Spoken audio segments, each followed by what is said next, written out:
Oil ಹಾಕ್ಬಿಟ್ಟು ಎಣ್ಣೆ ಕಾದ್ಮೇಲೆ ಸಾಸಿವೆ ಜೀರಿಗೆ ಹಾಕಬೇಕು.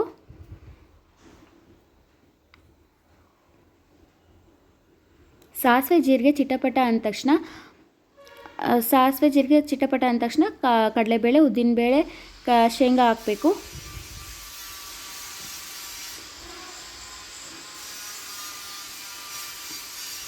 ಈಗ ಅದು ಕೆಂಪಗಾಗೋ ತನಕ ನಾವು ಅದನ್ನು ಹುರ್ಕೋಬೇಕು. ಅದನ್ನು ತುಂಬ ಬೇಗ ಕೆಂಪಗಾಗೋದ್ರಿಂದ ಅದನ್ನು ತುಂಬ ಸೀದೋಗೋವರೆಗೂ ಬಿಡಬಾರ್ದು. ಸ್ವಲ್ಪ ಕೆಂಪಾಗಿದ ತಕ್ಷಣವೇ ಅದಕ್ಕೆ ಕರಿಬೇವು, ಮೆಣಸಿನ್ಕಾಯಿ ಹಾಕಬೇಕು.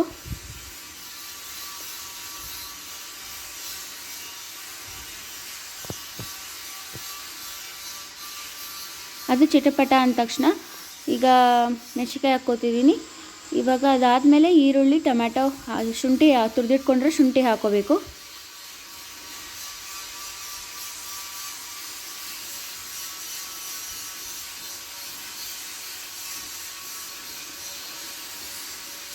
ಈಗ ಈರುಳ್ಳಿ ಹಾಕ್ತಿದ್ದೀನಿ.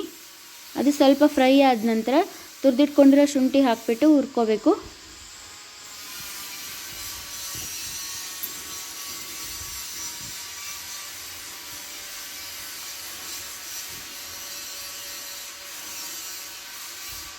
ಈಗ ಶುಂಠಿನ ಹಾಕ್ಕೋತಿದ್ದೀನಿ.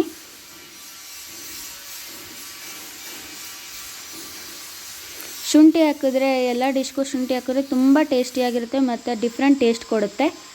ಅದಕ್ಕೋಸ್ಕರ ನಾನು ಶುಂಠಿನ ತುರಿದ್ಬಿಟ್ಟು ಹಾಕ್ತೀನಿ. ಈಗ ಟೊಮ್ಯಾಟೊ ಹಾಕ್ತಿದ್ದೀನಿ. ಈರುಳ್ಳಿ ಮತ್ತು ಟೊಮ್ಯಾಟೊ ಸ್ವಲ್ಪ ಮೆತ್ತಗಾಗೋಕ್ಕೆ ಸ್ಟಾರ್ಟ್ ಆದಮೇಲೆ ತರಕಾರಿ ಹಾಕ್ಕೋಬೇಕು.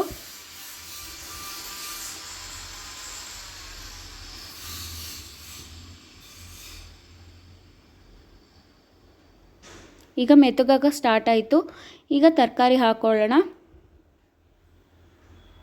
ತರಕಾರಿ ಹಾಕಿದೆ. ತರಕಾರಿ ಬೇಗ ಬೆಂದೋಗಿಬಿಡುತ್ತೆ. ಒಂದು 10 ನಿಮಿಷ ಟೈಮ್ ಕೊಟ್ಟರೆ ಸಾಕು, ಬೇಗ ಬೆಂದುಬಿಡುತ್ತೆ.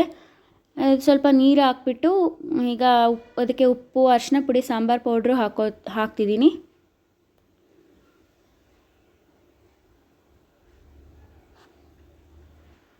ಈಗ ಅದನ್ನು ಚೆನ್ನಾಗಿ ಮಿಕ್ಸ್ ಮಾಡಬೇಕು. ಚೆನ್ನಾಗಿ ಮಿಕ್ಸ್ ಆದರೆ ರುಚಿನೂ ಚೆನ್ನಾಗಿರುತ್ತೆ. ಈಗ ಅದಕ್ಕೆ ನೀರು ಹಾಕ್ತಿದ್ದೀನಿ. ಸ್ವಲ್ಪ ನೀರು ಹಾಕ್ಬಿಟ್ಟು ಪ್ಲೇಟ್ ಮುಚ್ಚಿಬಿಡಬೇಕು. ತರಕಾರಿ ಬೇಕೋಸ್ಕರ ನಾನು ನೀರು ಹಾಕ್ತಿದ್ದೀನಿ.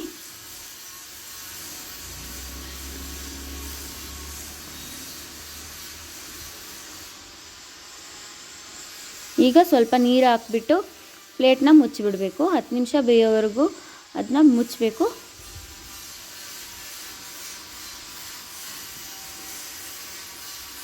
ಈಗ ಅದು ಬೇಯೋವರೆಗೂ ನಾವು ಚಟ್ನಿ ಮಾಡ್ಕೊಂಬಂದ್ಬಿಡೋಣ.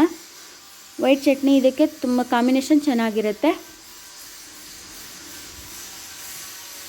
ಈಗ ಚಟ್ನಿಗೆ ನಾನು ತೆಂಗಿನಕಾಯಿ, ಹಸಿಮೆಣಸಿನ್ಕಾಯಿ ಮತ್ತು ಸ್ವಲ್ಪ ಶುಂಠಿ, ಬೆಳ್ಳುಳ್ಳಿ, ಆಮೇಲೆ ಹುರ್ಗಡ್ಲೆ ಹಾಕ್ತಿದ್ದೀನಿ.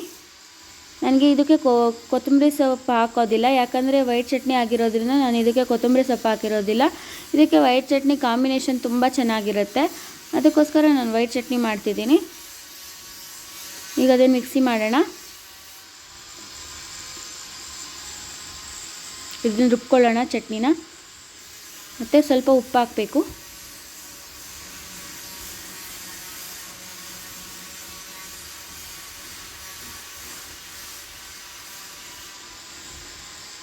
ಈಗ ಇದನ್ನು ಬೌಲಲ್ಲಿ ತೆಗೆದಿಟ್ಕೊತಿದ್ದೀನಿ. ಈಗ ಚಟ್ನಿಗೆ ಒಗ್ಗರಣೆ ಹಾಕಬೇಕು.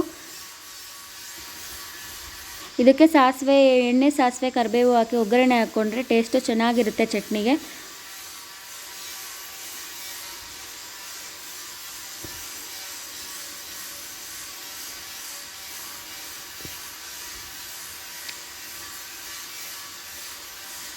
ಈಗ ವೈಟ್ ಚಟ್ನಿ ರೆಡಿಯಾಗಿದೆ.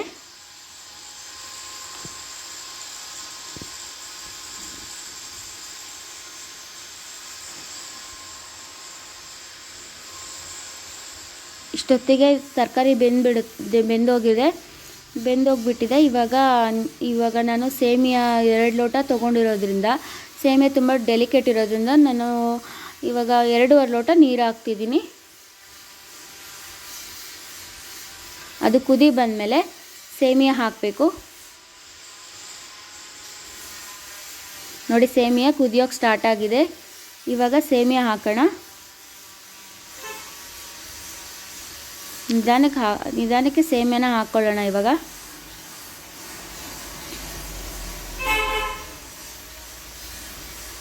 ನಮ್ಮ ಮನೇಲಿ ಸೇಮಿಯಾ ಅಂದರೆ ತುಂಬ ಇಷ್ಟ ಎಲ್ಲರಿಗೂ. ಅದರಲ್ಲೂ ನನ್ನ ಮಗುಗೆ ತುಂಬ ಇಷ್ಟಪಟ್ಟು ತಿಂತಾಳೆ. ಮತ್ತು ಮಕ್ಕಳಿಗೆಲ್ಲ ಇಷ್ಟ ಆಗುತ್ತೆ ಈ ಥರ ಡಿಶ್ ಮಾಡಿಕೊಟ್ರೆ. ಮಕ್ಕಳೆಲ್ಲ ಇಷ್ಟಪಟ್ಟು ತಿಂತಾರೆ ಮತ್ತು ಬೇಕು ಅಂತಲೂ ಕೇಳ್ತಾರೆ. ಈಗ ಇದನ್ನು ಸ್ವಲ್ಪ ದಮ್ಮಕ್ಕೆ ಬಿಡೋಣ. ಪ್ಲೇಟಲ್ಲೇ ಮುಚ್ಚಿಬಿಟ್ಟು ಸ್ವಲ್ಪ ಇದನ್ನು ಹಿಂಗೆ ತಿರುಗಿಸ್ತಾ ಇರಬೇಕು.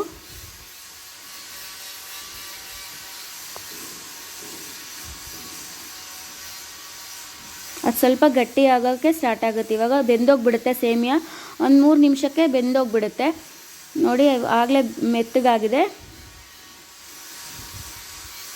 ಬೆಂದೋಗಿದೆ. ಕುದಿಯೋಕ್ಕೆ ಸ್ಟಾರ್ಟ್ ಆಯಿತು. ಈಗ ನೋಡಿ ಈಗ ಸ್ವಲ್ಪ ಮೆತ್ತಗಾಗಿ ಗಟ್ಟಿ ಆಗ್ತಾಯಿದೆ. ಇವಾಗ ಆಲ್ಮೋಸ್ಟ್ ಆಗಿದೆ. ಇವಾಗ ಕೊತ್ತಂಬರಿ ಸೊಪ್ಪು ಹಾಕ್ತಿದ್ದೀನಿ.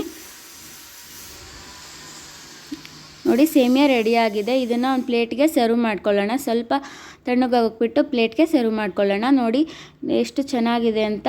ನಿಮಗೆ ಡಿಶ್ ಇಷ್ಟ ಆದರೆ ಪ್ಲೀಸ್ ಲೈಕ್ ಮಾಡಿ, ಶೇರ್ ಮಾಡಿ, ನನಗೆ ಸಪೋರ್ಟ್ ಮಾಡ್ತಾಯಿರಿ. ಪ್ಲೀಸ್ ನಮಗೆ ಸಬ್ಸ್ಕ್ರೈಬ್ ಮಾಡಿ, ಚಾನಲ್ನ ಸಬ್ಸ್ಕ್ರೈಬ್ ಮಾಡಿ. Thank you for watching. Thank you so much.